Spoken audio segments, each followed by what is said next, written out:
Hi everyone and welcome back to my channel. So today we're going to be talking about personal hygiene and how to keep the vagina smelling fresh and looking clean. So my first tip would be definitely that if you are shaving with razors and it's giving you hair bumps or dark marks or anything, any type of discomfort, you should definitely switch. Consider waxing, or if you don't want to wax, you could try and use the nail product. That will give you a better appearance in that area. Those hair bumps are not cute, ladies.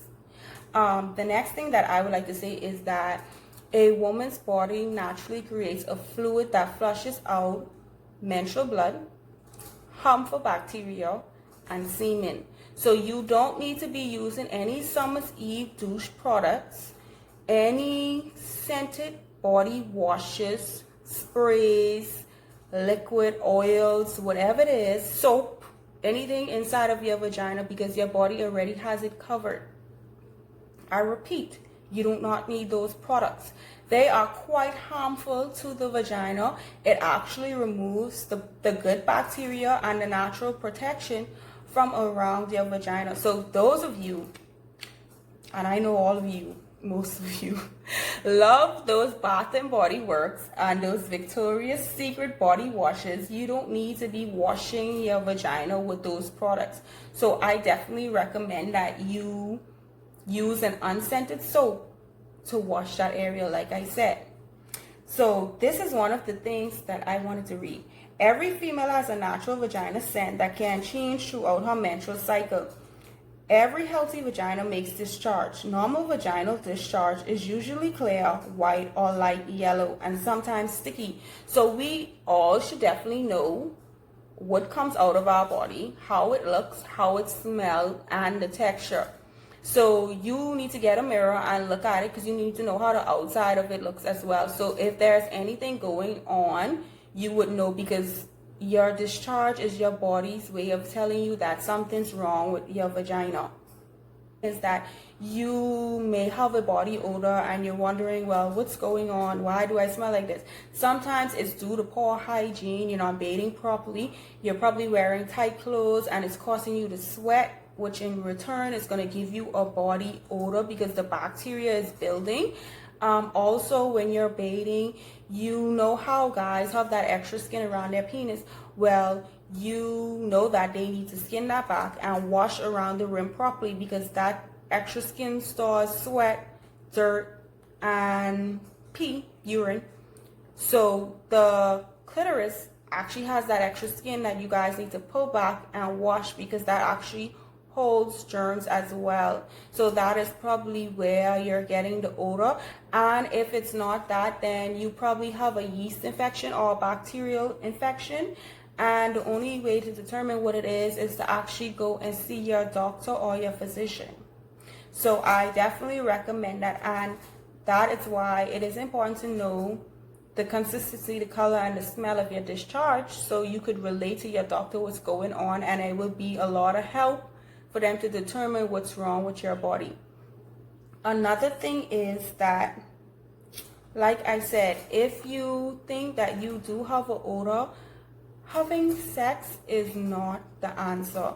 You definitely should not be having sex with your partner or anyone else if you think that you have an odor, because at the end of the day, ladies, men do talk.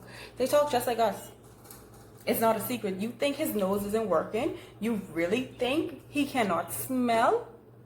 Come on now. Some guys don't care and they'll finish doing whatever it is they doing. Others gonna fake it and be like, hell no, I gotta go. But if you have ever experienced that, or if you have not, come on, let's get it all the way together. I feel like we all should know how we smell. The best way to tell is obviously to smell your underwear or your panty liners. If you are wearing panty liners, you need to change them regularly, because they do have chemicals or whatever product that they use to actually create them on it, and that can affect your vagina. So I recommend that you steal your boyfriend's boxes and you walk around the house in your boxes, letting your vagina get some fresh air and relax without anything rubbing against it or bothering it. Let it be comfortable and free as much as you can. I definitely recommend that you should do it. The thing about yeast infections or bacterial infections that people don't know is that if you do have it, it's not good to sleep with your boyfriend if you're having unprotected sex, because at the end of the day, I mean, if something's wrong with your vagina, period, I don't feel like you should be having sex with anyone, but I don't know. So like I was saying, I don't think you should sleep with your partner, because at the end of the day, you could pass it to them. And it's something that I learned on Google. It is quite possible. So when you go to the doctor and you get the medication or whatever and you are good to go, you wondering why it keeps occurring. It's because your partner probably has it and he keeps passing it back to you. So if you think that both of you have it, I definitely recommend that both of you go and see a doctor and get treated for a yeast infection or bacterial infection. Another tip that I learned online is, guys, if you want to know if you have a yeast infection or bacterial infection, the telltale sign is that sometimes you do have discharge that comes out of your penis. Also, there are these little, I don't know what it is, I can't remember what they call it, but this stuff that coats the hair on your balls or around your area, and it's white. So that's how you would know something is wrong with you as well. Ladies, you definitely should be checking out your men to make sure that they don't have those little white hairs, because if they do, you probably do have a yeast infection or something else is probably going on. Who knows? Google does lie, people, but they do have some valid tips. You just gotta really do your research. Another thing I would like to say is, like I said, you shouldn't be having unprotected sex if you have a yeast infection or bacterial infection. Because if you and your boyfriend are having unprotected sex and he trusts someone to have unprotected sex with, you guys are passing it along to one another. Or it could be you who trust a guy to have sex with and you probably can pass it to him. So that is not safe. And something that you all need to realize is that, let's just say, everyone has someone that they trust to have unprotected sex with. So if Derek and Susan, I don't know who these people are, I'm just using their name, are having unprotected sex with their boyfriend and girlfriend, and they trust Tracy and Mark to have unprotected sex with, you guys are exchanging a lot of body fluids, and maybe one of you might have a yeast infection or STD or something and you don't know. And then those who trust someone else to have unprotected sex, and the list goes on and on and on. So let's keep in mind that everyone has someone that they can trust, even if they're in a relationship or not, to have unprotected sex with. And you guys wonder how germs or STDs or HIV or AIDS spread, and that is how it spreads. So you need to be careful and aware of what's going on in your surroundings. You should have a conversation with your partner, because if you're having unprotected sex, it just needs to be you two and no one else. You definitely should get tested every year. I recommend that.